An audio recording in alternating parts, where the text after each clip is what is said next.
You will hear a conversation between two friends arranging a holiday.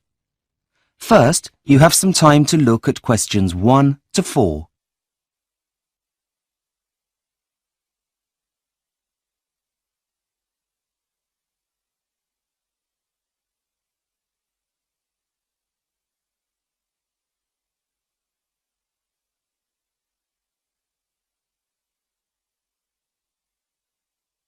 You will see that there is an example that has been done for you.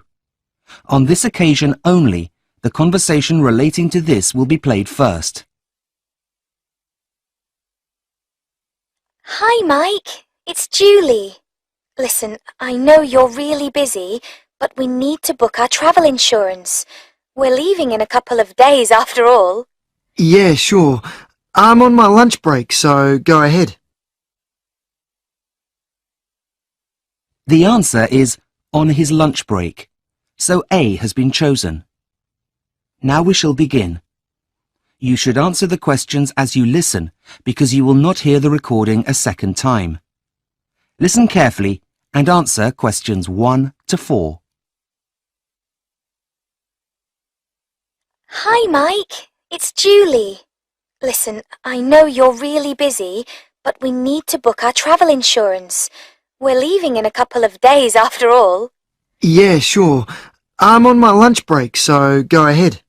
Okay, well, my first question is what type of insurance do we need? I wasn't sure which to choose. Do we want the bronze, silver, gold or platinum type of policy? What's the difference? Well, the first only covers medical expenses. The second covers medical and our baggage.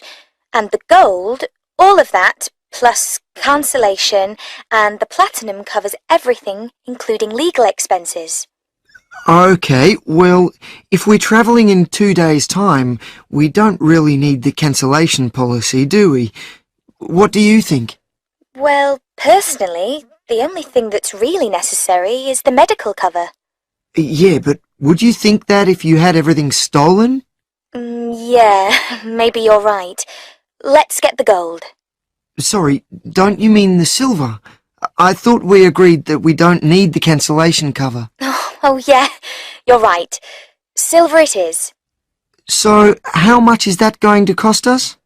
Well, there are 2 of us, so let's see. It's £25 for single cover and £40 for a group of up to 3 people. But there are only 2 of us. I know, but it's still cheaper than doing 2 individual policies. That would cost £50. Okay, group cover it is. Right. Now, how are we going to pay? If we pay by debit card, there'll be a 5% discount, but I only have a credit card, and there's a 2.5% charge for that.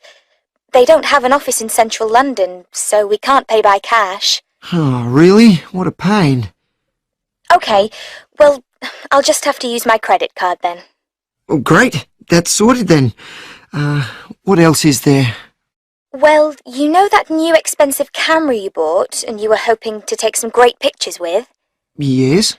Well, the policy only covers equipment up to the value of £200, and didn't you say it cost £1,000? No, I bought it for $1,000. Yeah, but that's still more than £200, isn't it? Well, at the time that was around £500, but it's worth less than that now. Maybe only £300? So, to cover it, you'd need to pay extra.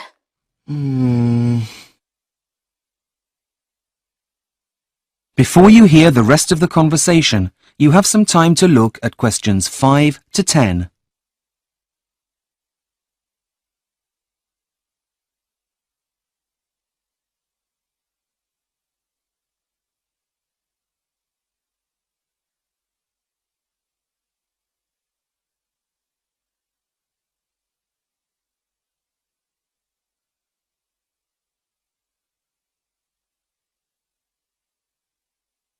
Now listen and answer questions 5 to 10. I just need to check your personal details to complete this online form, and then we'll be sorted. Okay, what do you need to know? Firstly, I need to make sure I've got your full name. It's Mike Wood, right? Yep. Right. Next, I need your address. It's 17 Hanley Gardens. Hanley spelt Hanley. Just writing that down. 17 Hanley Street. No, Gardens. Oops, my mistake. Okay, what's your date of birth? That's 230770. Right. So now I need an emergency contact number. It's your mobile, right? Yes, it's 0793 245 098. Was that 089? No, 098. Anything else? Well, they need the main policyholder. Who would that be? I think that would be you, since you're paying for it with your card. Of course.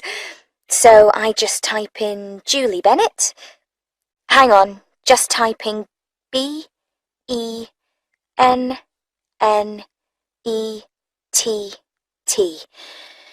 Okay, we're just about done. All I need to do is enter the dates of departure and return. Well, we leave on Friday, which is the 16th. No, it isn't. It'll be the 17th. Are you sure? Let me check my calendar. Oh, yes, the 17th. Right, so Friday the 17th of July and returning on Friday the 31st. Hang on. If we fly out on Friday the 31st in the evening, it'll be the morning of Saturday the 1st by the time we get back, with the time difference. We don't want our policy to run out before we land now, do we? No, we don't. Okay, so return date is Saturday the 1st of August. Okay, my goodness, that certainly took longer than I expected it to. I hope our trip is worth it. Trust me, Julie, you'll love it there, especially as you'll have your own personal guide. Yes, okay. See you in a couple of days then. Bye. See ya. That is the end of section 1. You now have half a minute to check your answers.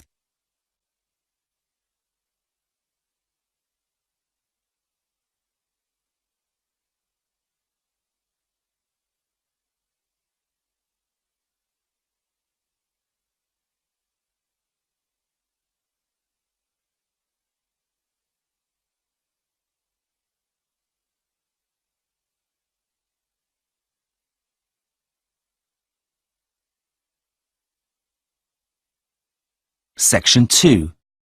You will hear a tour guide taking people around the Sydney Observatory. First, you have some time to look at questions 11 to 15.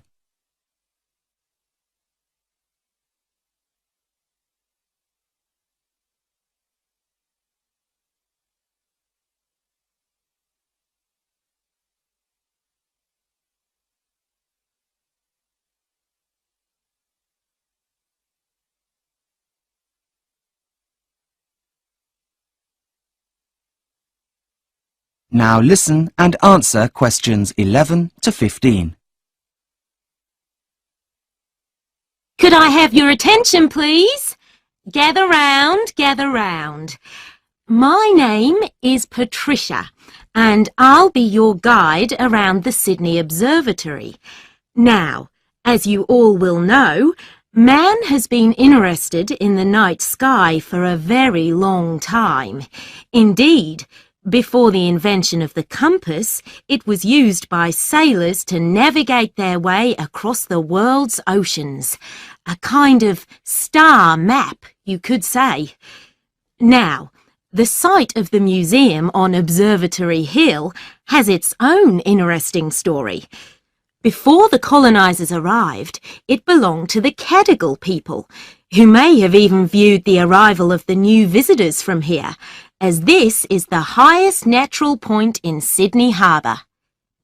The early Europeans then built a windmill on the site, though it didn't last for long due to its exposed position. A little while after that, the land was used to build a fort, which was to finally become the observatory that you see before you today. Now, let's take a look inside. To the left of the main entrance is the cloakroom, where you can leave your coats and bags. But please make sure you don't leave any mobiles or valuables, as staff cannot be held responsible. The museum is open during the day until 5 p.m, so please collect belongings no later than 5:15, and please vacate the building by 5:30. No new admissions will be allowed after 4:30 p.m. After you've left your personal items, you'll need to buy your tickets from the ticket desk immediately behind you, before continuing on the rest of the tour. The normal price is $8 for an adult and $6 for a child, though groups of up to 4 people can save money by buying a family ticket. This must contain at least 1 adult and 1 child, but no more than 2 children per adult. I'll wait for you on the other side of the ticket barrier by the coffee shop while you all get your ticket. Before you hear the rest of the tour, you have some time to look at questions 16 to 20.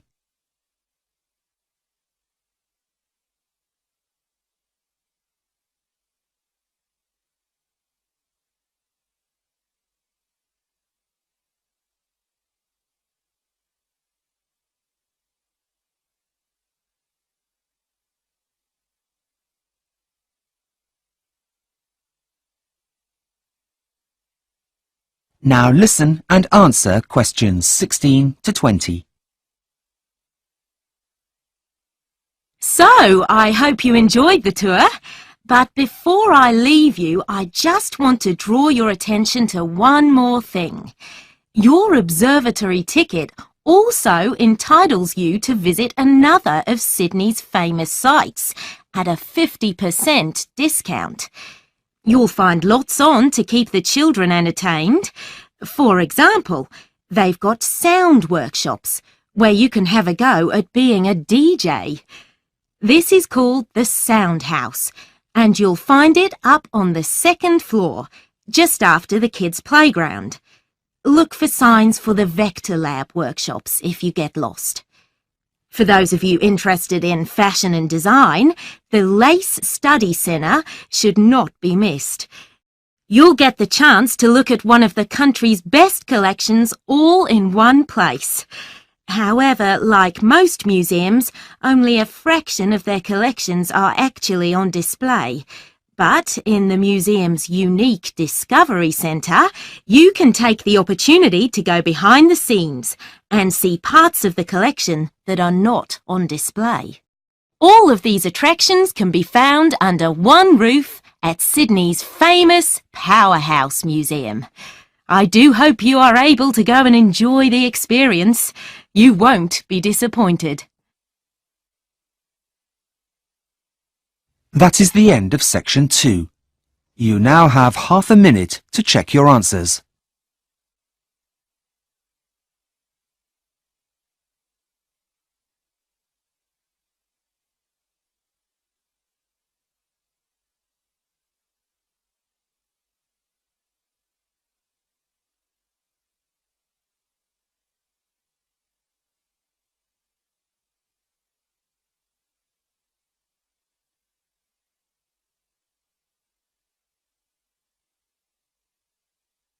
Section 3.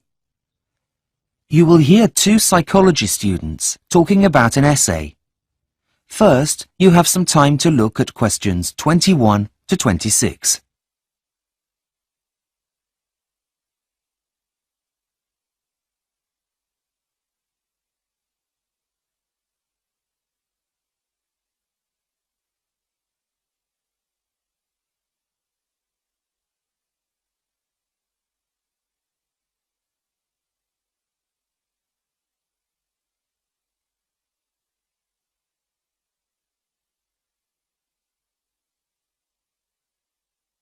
Now listen carefully and answer questions 21 to 26. Hey, Simon. You look down. How are you getting on with your essay for Professor Jones? Not very well, I'm afraid. I can't seem to get my head around it. I mean, it's such a wide topic that I really haven't got a clue where to start. Oh, poor you. I'm actually free now, so I can give you a hand if you like. You have until the end of this week, don't you? Yeah, I have to hand the essay in on Friday afternoon, but the professor wants to see my proposal on Wednesday morning. Today's Tuesday, so that's tomorrow. You had better get a move on. Let's have a look. Thanks. I'm just trying to brainstorm some ideas, but I haven't got very far. Let me see. Well, firstly, I think that writing your ideas in a list like that really isn't going to help. Remember how we were taught to do spidergrams at the beginning of the year? Diagrams? No, not diagrams. Spidergrams. It's supposed to mimic the way our brains process information, rather than simply expecting them to come out in some kind of logical order. They're also sometimes called spider graphs because of how they look. Like a spider. Okay, I'll start over again. Right. Now, our essay is on people's motivation for participating in extreme sports. There are two sides to this, really. The external and internal influences. Right, so let's look at the external influences first of all. So, what kind of things make people want to do extreme sports?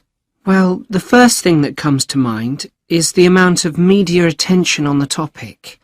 There are always stories about people taking part in the latest craze. Exactly. Now, let's think about this more carefully. Why does so much appear in the media? I don't know. I've never really thought about it. Well, according to the published materials out there, it's a reflection of modern culture. Of course.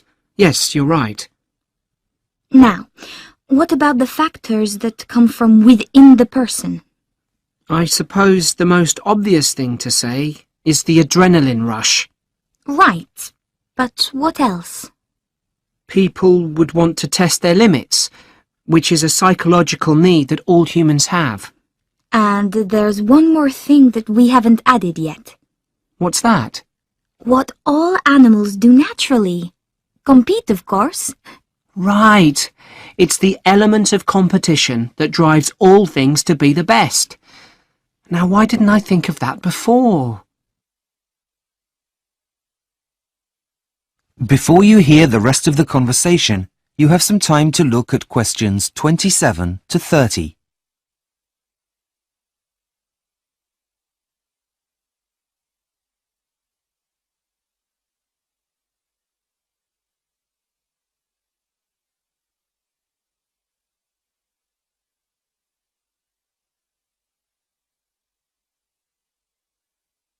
Now listen and answer questions 27 to 30. How much background reading have you done on the topic? Actually, none at all. It's really bad, isn't it?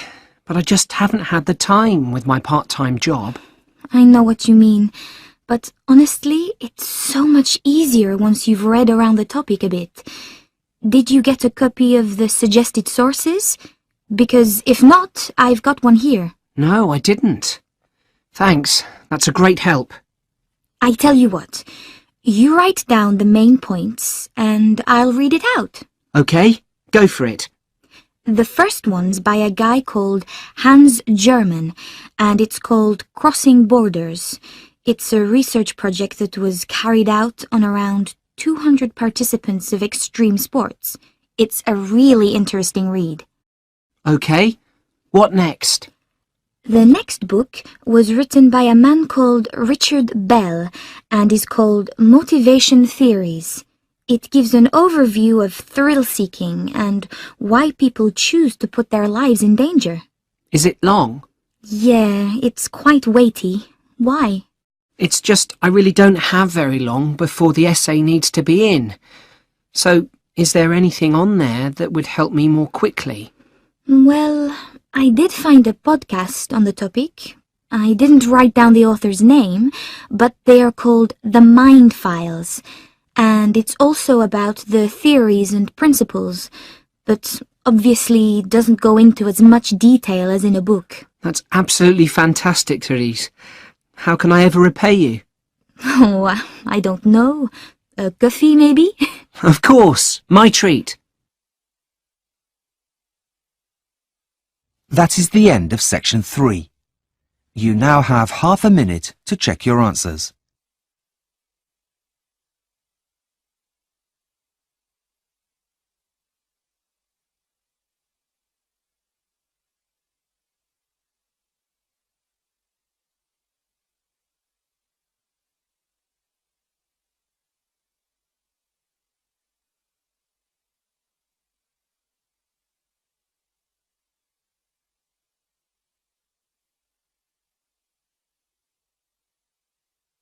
Section 4. You will hear part of a lecture about conserving natural resources. First, you have some time to look at questions 31 to 40.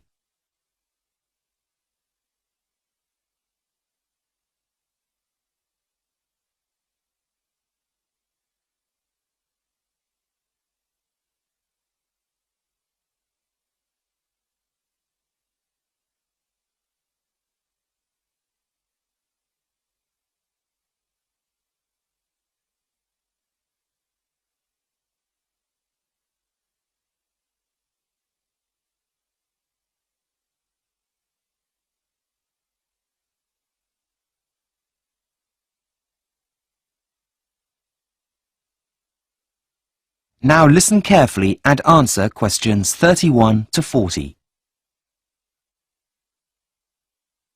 Shall we start? Right, now, where did we get to last week? That's right. We were going to begin with a look at 3 of the world's most pressing problems, what has caused them, as well as looking at some of the many possible solutions. Top of the list is air, water and soil pollution. With an ever-increasing demand for food came the increased use of chemical pesticides during the late 1960s. Now, some of you may say that this isn't the ultimate root of the problem.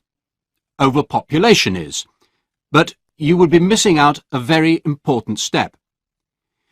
The increase in population didn't in itself lead to the pollution of the air, water and soil. What caused the problem in the first place was a move away from traditional farming methods, thanks to advances in technology. Ironically, the answer comes from past farming practices. Well, thankfully, the revolution has already begun. Organic farming and a respect for nature's cycles is the key to solving the problem. In second place, though inextricably linked to the first issue, is the problem of the natural resource depletion. By that, I mean not only fossil fuels, such as oil, coal and gas, but things we all too often take for granted, like fresh water and essential trace minerals in good quality soil. The main culprit, or guilty party here, is wasteful past management practices from those in power. Even though we knew that there were only finite supplies of traditional energy sources, we behaved like we didn't. The phrase that springs to mind is, "Ignorance is bliss." But what about a solution? Again, the process has already begun. We need to invest in new, less polluting technologies in our vehicles, which will also help with the first problem, and use more hydrogen technology. That is, produce car engines that run on water. That's the way forward here. Not good drinking water, of course, but saline water, which is in abundance. Finally, we come to the last problem, that of unequal wealth distribution. Every year, more and more land on the planet is owned by fewer and fewer people, which is in direct contrast to the world's growing population. And the reason for this? Quite simply, the greed and corruption of those in power, I'm afraid. The only way to solve this one, and it's a biggie, is for the countries of the world to work together in solidarity rather than against each other in isolation.